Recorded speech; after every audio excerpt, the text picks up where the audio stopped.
is a production of DallasCowboys.com and the Dallas Cowboys Football Club. How about them Cowboys?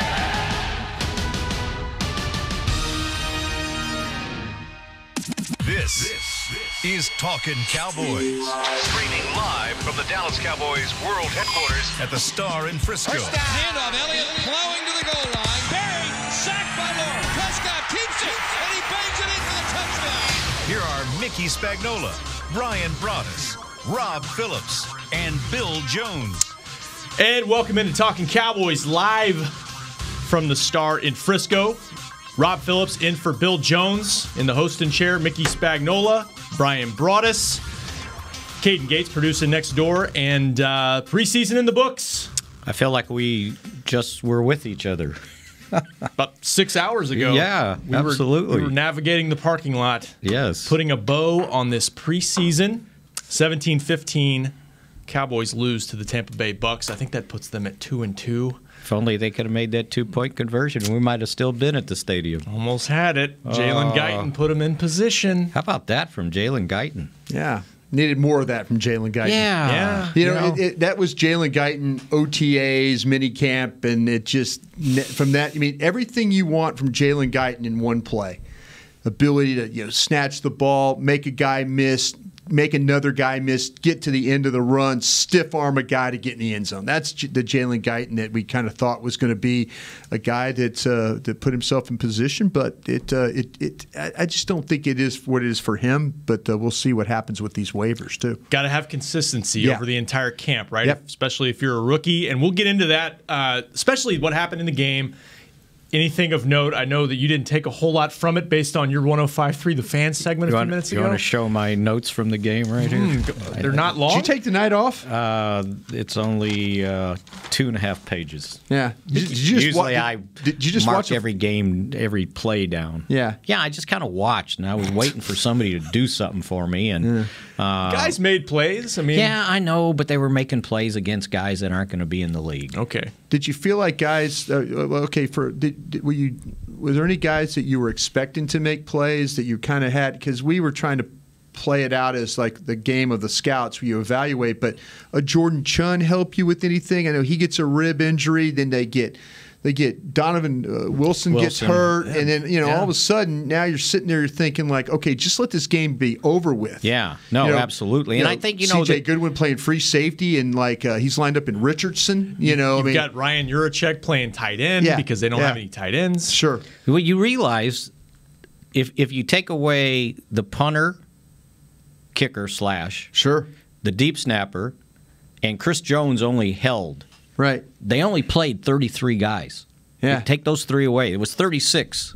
So 33 guys played an entire game. Some of them looked like it, too, at the end. Right? There were some ragged Those guys. offensive linemen were dead. Yeah, they did. And they kind of hurt. Played that way, too. too. Yeah, they played that way, too. They sure did. I wanted that moment for Redfern.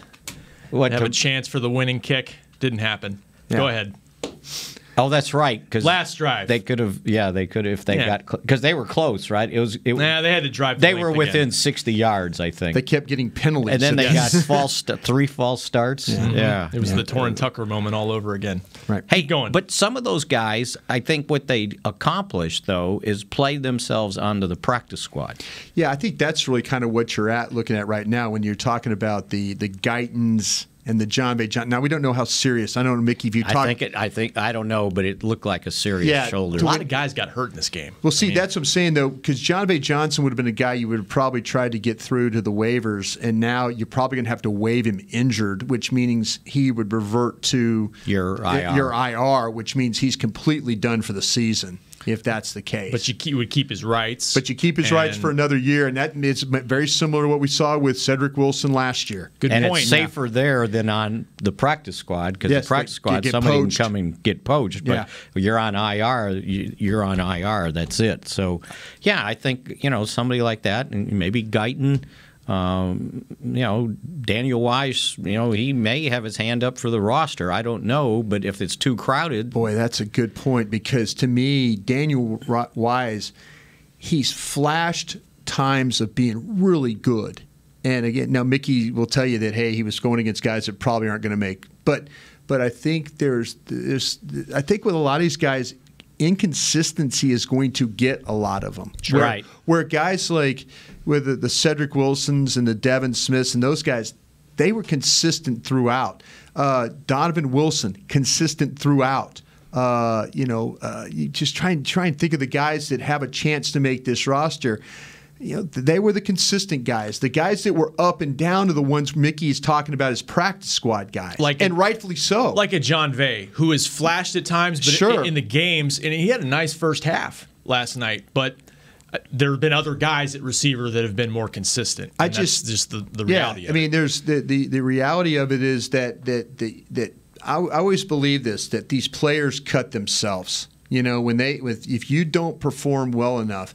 But then you got a guy like Hill, and studying the tape late last night after the game. Tristan Hill, yeah, he tries hard and he does some positive things, but there's also some things that has some concern. And if you're one of these, if you're going into this season and you're thinking about Malik Collins playing the under tackle, and all of a sudden there's a little bit of inconsistency with Tristan Hill. Oh, does that mean, well, wait a minute, the backup plan is to go ahead and kick Crawford inside if something happens to Tristan Hill where you don't. But I'd like to believe they're going to put Tristan Hill out there. But, there's guys that were playing better than him last night. And Twitter let us know about it. Yeah. And Wise is one of them with 2 sacks, I think, in the first quarter. Soto and Soto's not going to be on this team, What concerns you about Tristan Hill when you watch him play? I think that he doesn't understand his pad level right now. I think that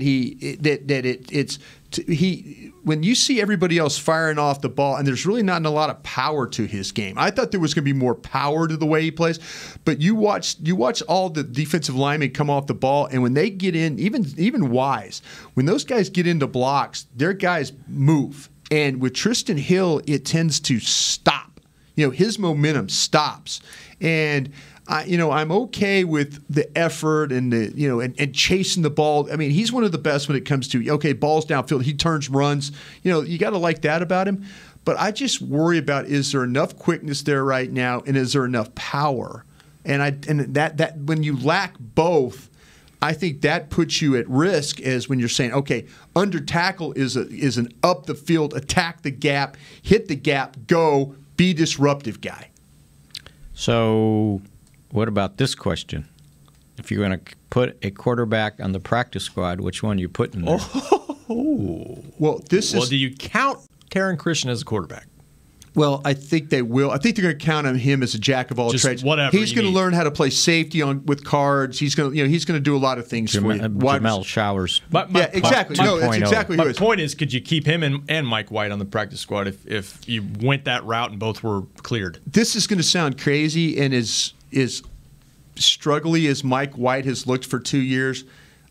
I wonder if, and I've said this before, I just wonder if somebody has a scouting report on him from another team where they're thinking, you know what, he's better than our practice squad quarterback, or he's better than our, Mike White might look at this as a situation if he gets waived and then he has an opportunity to go somewhere else.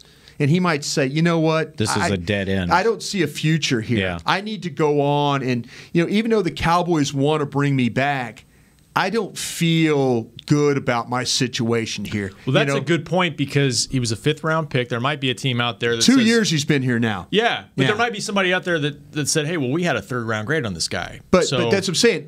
Dallas took him in the 5th. Mm-hmm. Maybe someone had said, Mike White in the 6th, the 7th is the right thing. And there might be somebody out there that says, you know what, Mike White doesn't anticipate well, which is a problem for a quarterback. But maybe someone says, well, let's try and work on his confidence, because he doesn't look like a confident football player. So, but he might also make that decision like, they're about to sign this quarterback to a $30 million deal. And it looks like Cooper Rush is entrenched as the backup guy. Maybe I need to go and have a fresh start somewhere else and see if I can work that. And if he does clear waivers, he's going to have a practice squad option.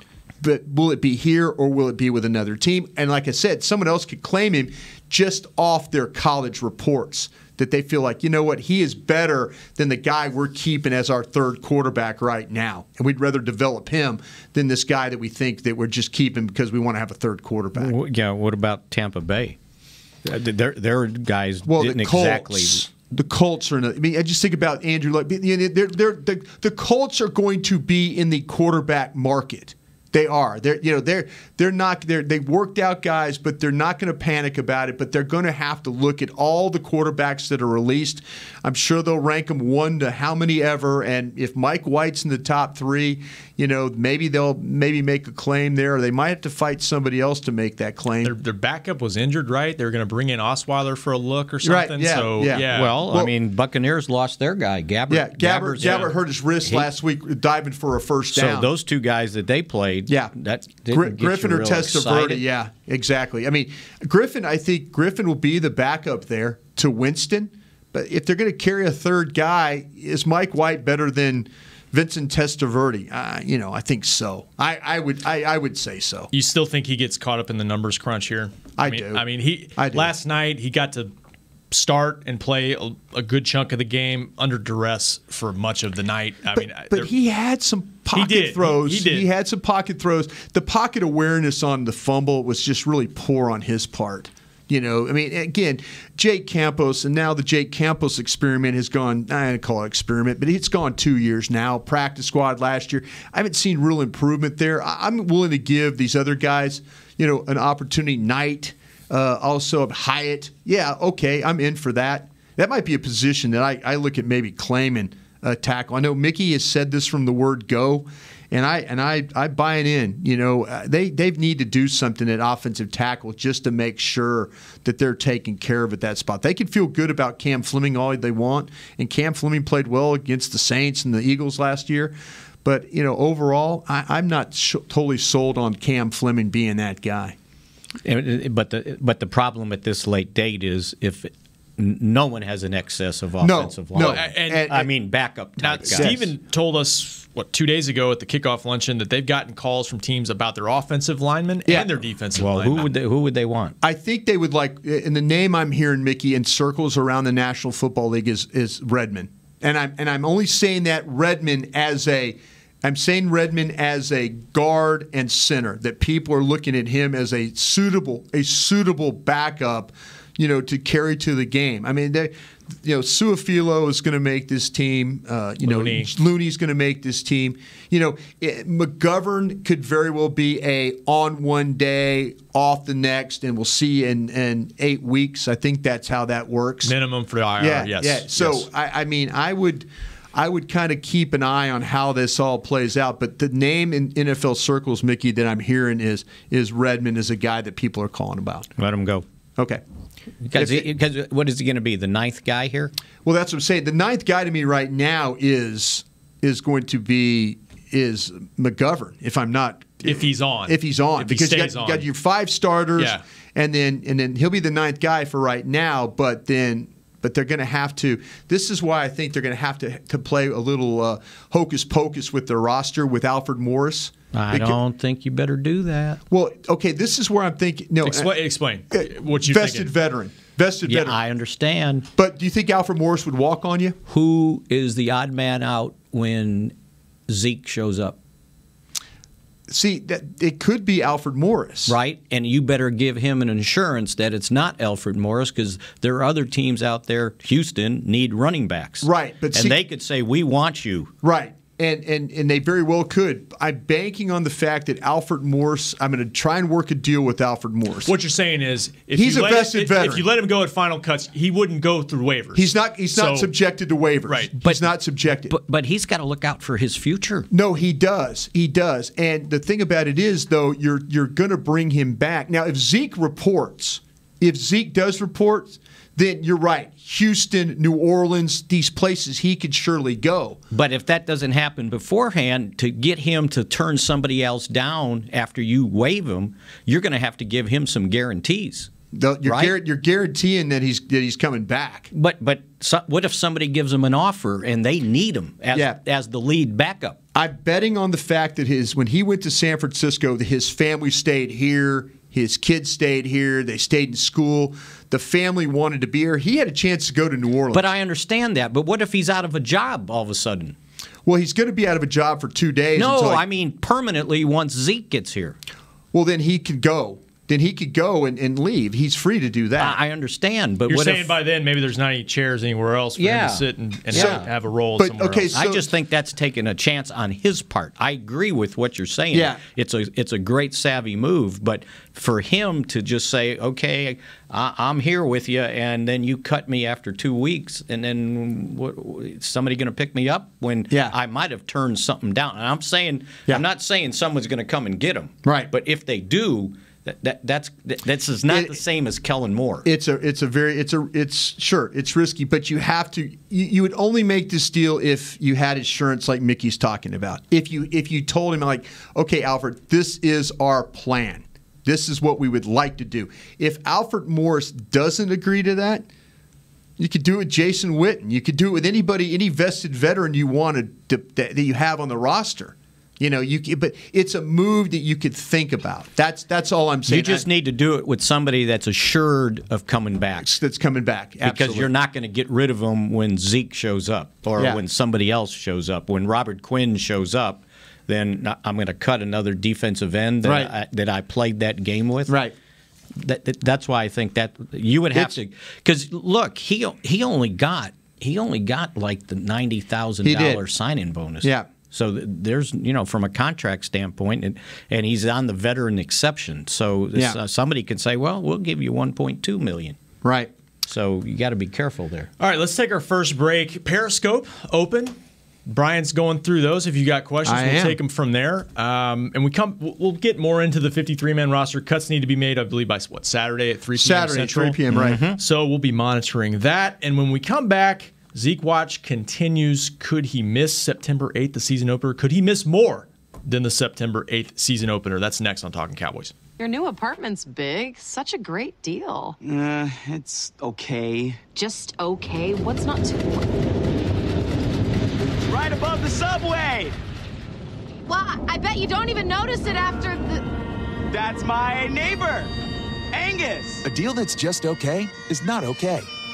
Get a great deal with America's Best Network. Come into an AT&T store and learn how to buy one smartphone and get a second one on us. Based on GWS One score, September 2018. Star Sports Tours is the only official fan travel partner of the Dallas Cowboys, offering exclusive game weekend travel packages with sideline access and photo ops with current players, alumni, and cheerleaders. That's not all, though. You'll get to talk X's and O's with Senior Director of Player Personnel Will McClay, and of course with yours truly, me, Brian Broaddus. You can trust the official fan travel partner of the Dallas Cowboys, and with us, you'll travel like a pro. Visit cowboystravel.com to book your travel package today. Work the Cowboys way and channel the winning business tradition of the Dallas Cowboys and the Jones family at Formation. This dynamic workspace provides an elevated work experience on the Star's aspirational campus with exclusive membership options available to meet varying needs. Choose from open workspaces, dedicated desks, and private offices to leverage our home field advantage for your individual business success. Limited memberships are available now, so apply today at formationatthestar.com. A man's Stetson doesn't just protect him from life's elements. It projects an unstoppable and legendary spirit, just like the men wearing silver and navy on the field every Sunday. Since 1865, Stetson hats are American-made with pride right here in Texas. They are still the official crown of all self-respecting Cowboys. And Stetson is proud to be on the field with America's team. Find Stetson hats in the Pro Shop or at Stetson.com today. Back to Talkin' Cowboys. Don't miss your chance to see the Cowboys live at AT&T Stadium on Sunday, September 8th, as they take on the New York Giants to kick off the season. Get your tickets now at DallasCowboys.com. And we are now, I believe, 10 days away from the opener. Still no Ezekiel Elliott. Yep. The holdout continues. And, Jerry Jones, I think you said it, Mick, on 105.3 The Fan this morning, just kind of a dose of reality that he dished out. Oh, absolutely. About when timing of when he might come back. I mean, he basically said we got to prepare as if he's not here. And I think that's the most realistic approach they can take because he's not here now. There's no assurance. I don't think you can sit there and go, okay, we're going to cut our roster because we know Zeke's going to be here. You got to cut your roster as if he's not going to be here. You have to put your game plan together as if he's not going to be here. And you got to figure out your running back rotation as if he's not going to be here. And my point was, and I told the guys last night on the post-game show, is the hard part is you've got to be able to kind of project what you think how the Giants' defense is going to react to no Zeke. Are they going to say, we ain't worried about Tony Pollard, we're going to make sure you don't beat us throwing the ball? Or is it, okay, he's going to have to prove it to us before we say we're going to load the box against the run? So I think that's this whole thing is what they've got to do now in the next few days to get ready for the opener. Yeah, I think Mickey's absolutely right about that. You have to cut your team down like you're not expecting Ezekiel Elliott to be there. Now, I know we did our projection to 53, and we thought that Zeke, we played it like he was going to be there. So, our projections could be really wrong. But, it's like they had to deal without Travis Frederick to start the season last year. They made the adjustment. They went with Joe Looney, and nobody feels sorry for you in this league. I'm sure that everybody's looking at the situation, and hopefully that things can get done. But we're running out of time here. We're going to start practicing real football this next week and playing the game. So the front office here is ready for that. If Zeke happens to show up and wants to be a part of this, great. If he's not, then that they'll prepare the right way to get that done. What's the latest you think he could show up with or without a new deal next week, and they'd feel comfortable playing him against the Giants? Tuesday. I was going to say if he shows up Tuesday, I think if he showed up for practice on Wednesday, where he physically gets to go out there and do some things in pads and gets to knock it around a little bit. The thing about Ezekiel Elliott, I think he's a rare player. I know people talk about running backs. I just think about positional players and how I've ever evaluated him. When you talk about receivers and running backs and quarterbacks and offensive linemen and all that, he's a rare player. And I know once he's between those lines of how he plays and how he prepares. So to me, that the fact that he didn't hold out all of OTAs and the mini camps, he was here really through June. Now, did he get the hitting and stuff? No, he really didn't, but he never really got the hitting. People will take shots at him a little bit in practice, bump off him and stuff like that. But as far as the preseason stuff, that wasn't something really big. So I just have a feeling that if he came in on Wednesday and started practicing, that you would probably see a pretty good version of Ezekiel Elliott playing in that football game. The speed of he understands the hits in the game, and he's a smart guy. He knows blitz pickup. He knows catching the football. He knows all these things. So, I think the learning curve for him having to come back, it would be really, really, really small because he's basically been through all this. What you hope doesn't happen, and I've seen guys do this, they sign at noon on Saturday so they can get paid, but they're not going to play. Right. And I want to say that happened to someone on another team last year where they signed Friday night, and then it was like, okay, you're inactive. And you can't force him to do too much in that first game, even if he shows up next week. You can't sacrifice the regular season for the season opener. Yeah, but you got to be careful. If it's 25 really good plays, snaps, not carries, but snaps. Snaps where maybe it's that screen they worked on in OTAs. Maybe it's that 37 they run off left tackle. Maybe it's that 38 they run off right tackle. Okay, Tony Pollard, get in there. We're going to hand the ball to you on a 38. Oh, now we're going to throw another screen. I'm okay with all that. I'm really okay with all that. I was standing next to Nate Newton on the sideline pregame, and he was cracking himself up. He took a picture of Emmett with Jerry and tweeted out the original holdout.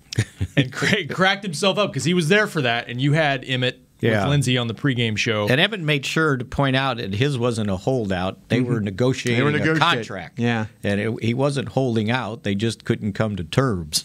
Yeah. And I love it that he always reminds everybody of that I wasn't under contract like this guy's under contract. Were he and Mike lobbying heavily to get him back here? Yeah. That's what it sounded like. Mike. Off Periscope, guys want to know, just to kind of change the subject a little bit, how did you feel about Kellen Moore's play calling for the preseason?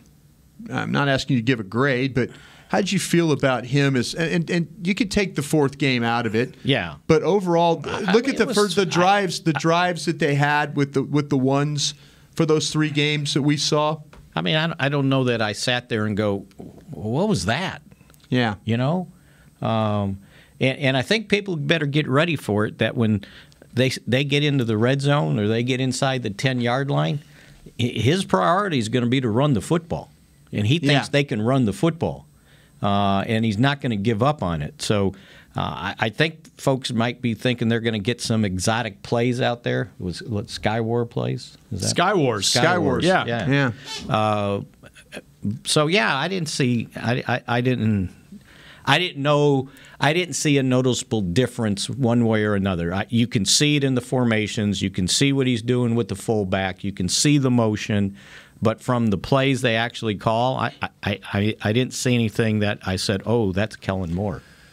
Well, and again, he's not going to show everything he's got right now. Right, So but what you saw maybe in 28 days of practice or 30 days of practice, and then 3 preseason games where he got to call play. I like the pace of which the offense moved in practice and in the games. It's kind of maybe a little bit more of a brisker pace. Not saying it's no huddle, hurry up, but well, they tried that last night, didn't they? They did. Bit, yeah. The officials wouldn't let him do it.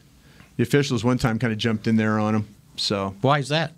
No, they stopped because of the substitutions. Oh, yeah, that's why. I mean, I remember a couple times, and Brad, I'm very mindful of when they break the huddle because that's my cue to shut up.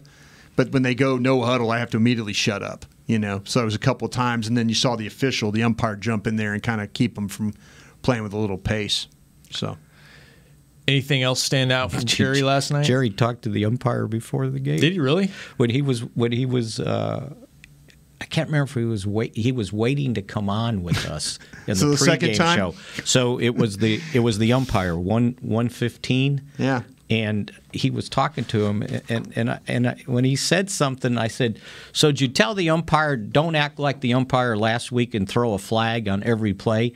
He goes, "As a matter of fact," and he said, "Let's get some flow to this game. Let's get some progress going, drives going, and let's not be throwing a lot of flags." I mean, it was like 23 penalties last week against Houston combined. Well, that San Francisco game was even worse. But the number of penalties. They had 18. Yeah, exactly. Question off here: how satisfied are you with the safeties? With the way you've seen from the safety play so far? I haven't seen anything to say, they're in trouble. I've been happy with seeing what I've seen from the whole secondary, the whole first-team secondary flying around. To me, they've been the most impressive position group on the roster through practice and games. And I think Donovan Wilson, it's not just because he's an Aggie. I mean, it's not just because he's got 3 picks in 4 preseason games. I mean, they saw something in him that maybe other teams didn't in terms of a rangy prospect. Sure. They thought about him everybody saw him as a box player, and he's better than that. He looks very similar the way he moves to Xavier Woods. Well, if you remember, during OTAs or minicamp, there were times when he was coming in and they were putting him in the slot to cover a wide receiver. So, yeah, he's been, I think, very encouraging. And, who knows? If he keeps this up, he may be the third safety. Yeah, earn snaps within the rotation. I mean, maybe. who do you trust in coverage more right now, him or Kayvon Frazier? Yeah, see, Kayvon Frazier had that look in that game last night. Brad and I were talking about this, where he had those long white sleeves on, like he wasn't thinking I was going to play last night. He was in reserve, and all of a sudden he had to show up, and he didn't play poorly, but Kayvon Frazier does not have the athletic ability that we've seen from Donovan Wilson. Just doesn't have the movement that he has. Kayvon Frazier is not going to make a cover 2 play in the middle of the field, even though that I thought I was critical of Testaverde for throwing the ball down the middle of the field. But the more you think about it, he had the right. If there's nobody in the middle of the field, that's probably the right direction to go with the ball. But there was so much clutter there, and the clutter happened to be the safety Wilson playing.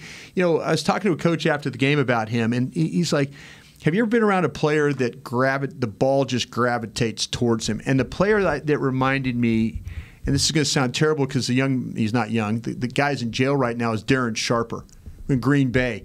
If you remember Darren Sharper, Green Bay, Darren Sharper in New Orleans, Darren Sharper was always around the ball. Somehow it would end up at him either intercepted or fumble. It would always be around him. And Super Bowl that year? Yeah, that's the way. Darren Sharper was always that type of guy at safety that you knew the ball was going to come to his direction. And I think Donovan Wilson has got some of those types of traits where the ball naturally comes to him. Let me tell you this, on that kickoff coverage stuff, playing the L5, playing next to the kicker, running down there. It's funny. I asked the coach afterwards. I wrote about this morning. I thought that they did the kickoff short on purpose so guys could tackle. No, the kicker was he was just bad. That's the problem. I was giving him credit for wanting to see what was going on, but then I talked to some guys this morning, but they said no, the kicker just couldn't get the ball to the end zone, and I'm like, okay. But what you got to see, could barely get the field goal to the end zone. Yeah. But was that field goal ugly? Gosh, that may be the ugliest good field goal I've ever seen. Hit it with his shin, I think. Line drive. But you got to see Donovan Wilson tackle on special teams. You got to see Devin Smith tackle on special teams. So, however that all played out, I thought was pretty good for the Cowboys from that aspect because Donovan Wilson ran down there, used his hands, disengaged the block, boom, make the tackle right there. So at this point, is he the second best draft choice they've had for this year?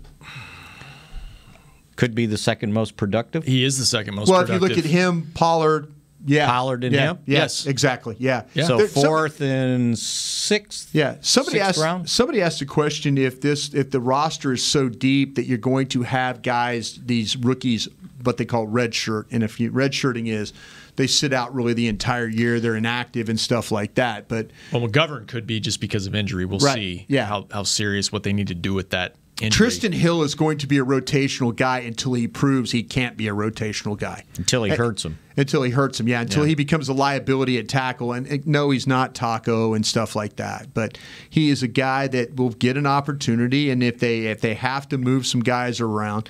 Did you hear the news on Daniel Ross? What was wrong with him? His shoulder, right? Shoulder. Rotator cuff?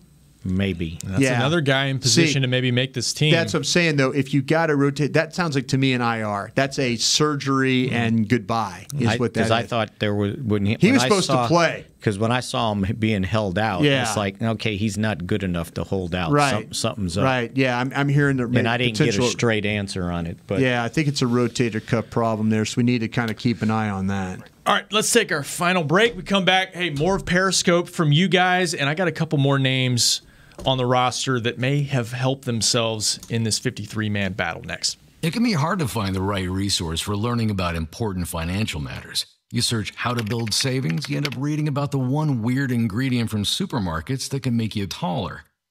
That's why Bank of America built BetterMoneyHabits.com, a safe little corner of the internet for answering your financial questions. Full of simple videos and tips, Better Money Habits can show you how to make the most of your money without resorting to random searches that always seem to lead to unbelievable photos of childhood stars grown up. To learn more, visit BetterMoneyHabits.com. It's time for tailgating with the OtterBox boys. The OtterBox that builds those crazy protective phone cases? Yup, and now they're changing the side dish game with the OtterBox Trooper Soft Cooler. Lightweight, mobile, and leak-proof, Trooper is perfect for blitzing a crowded parking lot with a Frito pie. Amazing. Hey, you think I could fit my 7-layer salmon salad into the Trooper cooler? Yup, but please don't. And that's been Tailgating with the OtterBox boys. Learn more about the Trooper Soft Coolers at OtterBox.com. While a player could look good on paper, it's when he's out on the field that you really find out what he's made of. That's why the Cowboys rely on more than just stats and scouting reports when building their team. When picking a tractor, it's why you should rely on more than just specs and features. You've got to take it out and put it to the test. The Cowboys did when they named John Deere their official tractor. Experience one for yourself. Visit myjohndeeredealer.com/football. Dr. Pepper is the one you crave. But how do you explain that craving? Imagine a surging river of ice-cold Dr. Pepper, roaring with carbonated mists of desire. You're dangling above it, upside down, like a fishing lure in the wind. 23 flavors tickle your nose, but the river is too far away to taste. Dr. Pepper calls to you. You. Now that is a Dr. Pepper craving. Dr. Pepper, the one you crave. Want to use what the pros use? How about the official men's skincare brand of the Dallas Cowboys? Jack Black. Right now, you can get the Jack Black Starter, a curated collection of Cowboys locker room favorites for just $10 with free shipping. The starter includes 4 Jack Black skincare favorites, plus a full-sized intense therapy lip balm. Go to getjackblack.com/Cowboys and use the code word TEAMJB. That's getjackblack.com/Cowboys. The Jack Black Starter, $10, free shipping. Back to Talkin' Cowboys. And Jack Black also has a bulletin. It's time to shed that skin. The exfoliators are free with your $65 plus purchase. The exfoliators include Face Buff Energizing Scrub, Deep Dive Glycolic Facial Cleanser, Oil Control Toner, and Line Smoother. And you get all this free with your $65 purchase or more. Go to getjackblack.com. I'll tell you what, that face buff, stuff does work. Oh yeah, I did. I was in a grocery store one time, and my face and head was all shiny, and these 2 little girls were like, "Oh, look how shiny his face is." No, they did not. Sure did. I'm not lying, Mickey. And their mom goes, it's like, Michelle, like she, and I'm like, oh, it's okay, don't worry, and it is. I have this shine, this kind of this glow because you of might face need buff. to exfoliate. Face buff. It's the best. Hey, I was just reminded about the Texans evidently lost Joe Webb last night, and Bill O'Brien coached Mike White at the Senior Bowl. Oh. So keep an eye on that. Or maybe trade him. But they saw Mike White last week in person, though, too. They did. They did see Mike White. He had a 5-for-5 touchdown drive. Yeah. Speaking of people saying stuff, I got a new one the other day.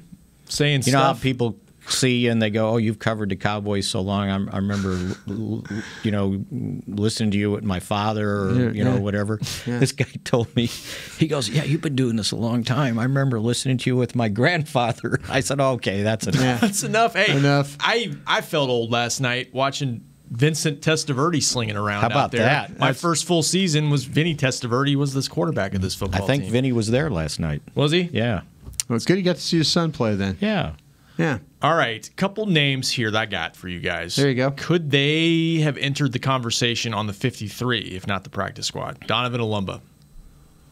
See, pick 6. Yeah, and this is where Brian Broaddus' dream is going to end. I think that, and Mickey, I don't know if you've talked to anybody about it. I'm sure you have because you do a good job at that. But there's questions about Donovan Olumba's speed. Yeah. And they feel like that, and they got Mike Jackson, even though Mike Jackson hasn't sniffed this summer. Mike Jackson then plays faster. He's a 4.38 guy. They feel like he's got better time speed, better long speed, better catch-up speed, even though there's been a couple times where we've seen him get separated on. So, but I think that the dream for Donovan Olumba is going to end. I know we put him on our 53-man roster. I know some people on Periscope were asking us, after last night, has some of your thoughts changed? I think that's one where people are saying, I don't quite understand your love for Donovan Olumba. And I'm like, he makes plays. He knocks balls down. But the bottom line is that he can't run, and that's something that's very, very important to them. So I think the dream for Donovan Olumba will probably come to an end today. Or it goes back to the practice squad. Yeah. You want guys like that on your practice squad, right? Yeah, absolutely. They had him on a whole year, and he was one of the few guys that Chris Richard actually, when they were running first-team cards each week, Donovan Olumba would get 1 or 2 snaps with the first team just to kind of give him a little of a taste of what was going on. And we'll see. We'll see if he gets claimed. Somebody might like him. You see enough plays. We've written about him enough. We've talked about him enough. The film is out there where you can actually see him doing some good things. So and the interception, the ball was batted at the line of scrimmage. Boy, a hell of a play, though. He got his hands as close to the ground as he could. Give him some credit, Mick. I'm going to give him some credit. But he didn't need any speed to do that. No, he just needed to be able to get down and catch the ball off his toes. Did a nice job of getting in the end zone, because if he doesn't jump and didn't extend the ball, he's going to get knocked out of bounds. Because when I was watching that, no one gave Showers credit for blitzing and that is absolutely right. And hitting the ball. So if you just listened, it was a week or so ago when somebody asked Jason Garrett about Olumba, and it was kind of wishy-washy? Yeah, it was kind of like a backhanded compliment. Well, he has said it to us. Yeah. Like, I'm not the most athletic guy, but I try to make up for it with anticipation and that's instincts. fine. But at some point, but that's how you try to hang around and you have want a him job one-on-one with Julio Jones? Yeah. I don't think so. Yeah, He's people not are gonna asking. start, People but are asking, Mike, is Mike Jackson that fast? Yeah, they've got him as a 4.38 time. His tag, if you went in the draft room right now, his tag would say 4.38. And they just got to get him healthy. Yep. So he'll be one of those guys I think they keep, and then he's inactive on Sunday. There you go. Well, why is he even here if he has, if his speed is so bad? You know what I mean? Like, No, he's got I mean, some traits that work. He's got that size. I He's got the length. I get you. I'm talking myself into it right now. But how many times did he get beat out there? He's had some good days. He likes to hold. He's had some really good days in camp, and he's had some days where he got picked on too. Yeah. So, did I tell you I had lunch with him in Hawaii? No.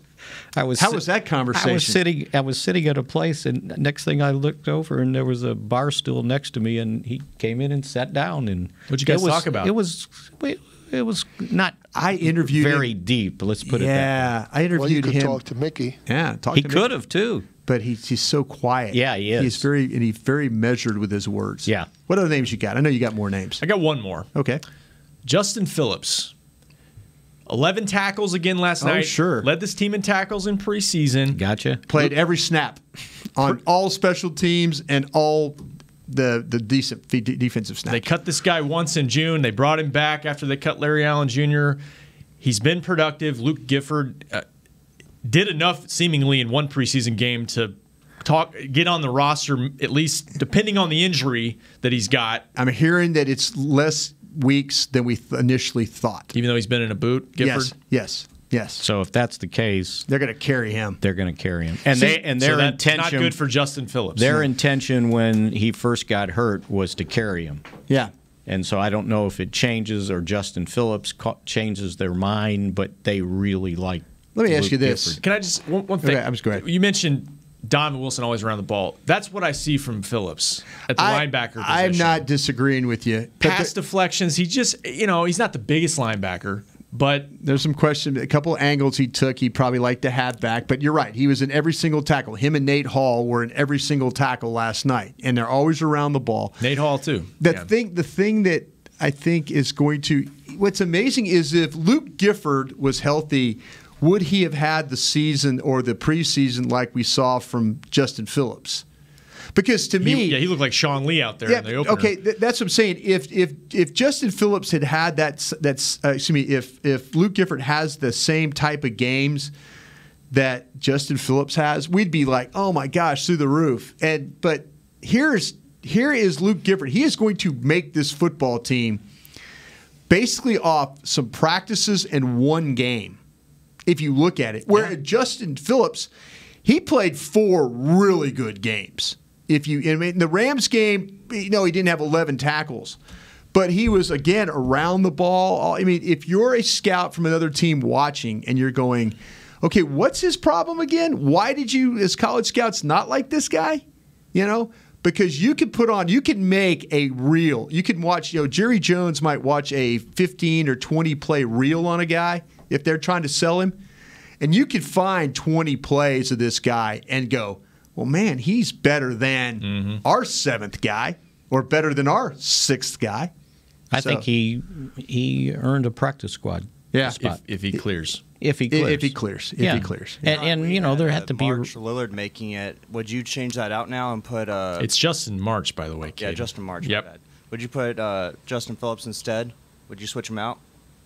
They like March because of special teams. The fact he can play every position basically at linebacker, right? I mean, he wasn't one of the best. I mean, he had to play. He did. He had to play a lot of snaps, and I think we're sometimes not.